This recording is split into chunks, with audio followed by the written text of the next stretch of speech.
এই দেশের পট পরিবর্তন হবে। পট পরিবর্তন হয়েছে, কিন্তু হিন্দুদের মারধারের পরিবর্তন হয় নাই, হিন্দুদের মন্দির ভাঙচুরের কোনো পরিবর্তন হয় নাই, সেই নিয়মে দেশ চলছে। গত ২১ নভেম্বর রাজধানীতে প্রথমবারের মতো অনুষ্ঠিত হল হিন্দু ইউথ কনফারেন্স ২০২৫। সনাতনী যুব সমাজের নিরাপত্তা, অধিকার ও ন্যায় বিচারের দাবিতে এই কনফারেন্সে ৮ দফা দাবিনামা ঘোষণা করা হয়েছে।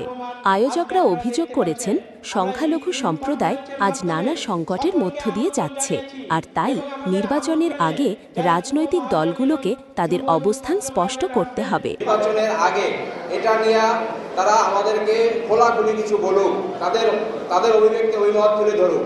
এটা আমাদের এই কনফারেন্স থেকে আমরা জানতে চাই। রাজধানীর একটি কনভেনশন সেন্টারে দেশের বিভিন্ন জেলা থেকে আগত সনাতনী তরুণ তরুণীরা অংশগ্রহণ করেন। অনুষ্ঠানে হিন্দু যুব মহাজোটের কেন্দ্রীয় সভাপতি প্রদীপ কান্তি দে বলেন, ক্রমবর্ধমান হামলা, হয়রানি, রাজনৈতিক নিপীড়ন ও নিরাপত্তাহীনতার কারণে সংখ্যালঘুদের মধ্যে আতঙ্ক ছড়িয়ে পড়েছে। সংখ্যালঘুদের ওপর হামলা হলে বিচার হয় না, যারা রাস্তায় নামেন তারা আবার মিথ্যা মামলায় গ্রেপ্তার হন। এসব বন্ধ করতে হলে রাষ্ট্রকে আমাদের ৮ দফা এখনই বাস্তবায়ন করতে হবে। ১০, ১১, ১২ টানা ৩-৪ দিন আমরা আন্দোলন শুরু করি। আমাদের আন্দোলনের প্রেক্ষাপটে সারা বাংলাদেশে আন্দোলনের নতুন জোয়ার সৃষ্টি হয়। বক্তারা আরও বলেন, গত কয়েক বছরে বিভিন্ন জেলায় হামলা, লুটপাট, অগ্নিসংযোগের একাধিক ঘটনা ঘটেছে। অভিযোগ রয়েছে, বেশিরভাগ মামলার বিচারই দীর্ঘসূত্রতায় আটকে থাকে। এই পরিস্থিতিতে তরুণরা নিজেদের ভবিষ্যৎকে অনিরাপদ বলে মনে করছেন। অনুষ্ঠানে বক্তারা ৮ দফা দাবি করেছেন। ৮ দফা দাবির মধ্যে রয়েছে সংখ্যালঘু সুরক্ষা আইন, দ্রুত বিচার ট্রাইব্যুনাল, ধর্মীয় সম্পত্তি ও মন্দিরের নিরাপত্তা, শিক্ষা ও চাকরিতে কোটা, হামলা ও আগুনে ক্ষতিপূরণ, উৎসবে সুরক্ষা, রাজনৈতিক হয়রানি বন্ধ এবং অন্যায়ভাবে আটক চিন্ময় কৃষ্ণ দাসের দ্রুত মুক্তির দাবি জানান। নিরাপত্তা সংস্কার, সাংস্কৃতিক মূল্যবোধ অবলম্বন। এই অবস্থায় আমাদের সংগঠনের দায়িত্ব হিন্দু ছাত্র মহাজোট ঐক্য সৃষ্টি করা, হিন্দু সংস্কৃতি রক্ষা করা, জাতীয় ঐক্য সম্প্রীতির মধ্যে আমাদের অবস্থানকে আরো শক্তিশালী হিসাবে গড়ে তোলা।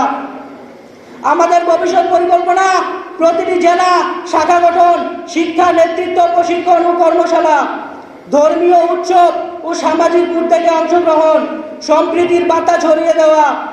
পরিশেষে আমরা হিন্দু ছাত্র মহাজোট, এর চেয়ে বড় কথা আমরা বাংলাদেশের নাগরিক। ৮ দফা দাবি বাস্তবায়নে সরকারের তাৎক্ষণিক উদ্যোগ চান আয়োজকরা। একই সঙ্গে রাজনৈতিক দলগুলোর কাছ থেকেও স্পষ্ট প্রতিশ্রুতি আশা করছেন তারা। মহাজোট এর তাদের যুব সংগঠন, তাদের একটি কনফারেন্স, তাদের ইয়ত কনফারেন্স, যুব এবং ছাত্রদের সম্মেলন। এই সম্মেলনটি তারা ডেকেছে সকলকে এই বর্তমানে দেশে যে চলমান একটি অবস্থা, যে বৈষম্য বঞ্চনা, তার থেকে কিভাবে মুক্তি পাওয়া যায় সকলকে ঐক্যবদ্ধ করা, এবং দেশে যেই জিনিসটি একেবারে দৃশ্যমান, আমরা দিন দিনেই দেখছি যে একটি খারাপ অবস্থার দিকে দেশ ধাবিত হচ্ছে। তার মানে একটা অসাম্প্রদায়িক চেতনার থেকে একটি সাম্প্রদায়িকতাকে উস্কিয়ে দিচ্ছে নেতৃবৃন্দরা।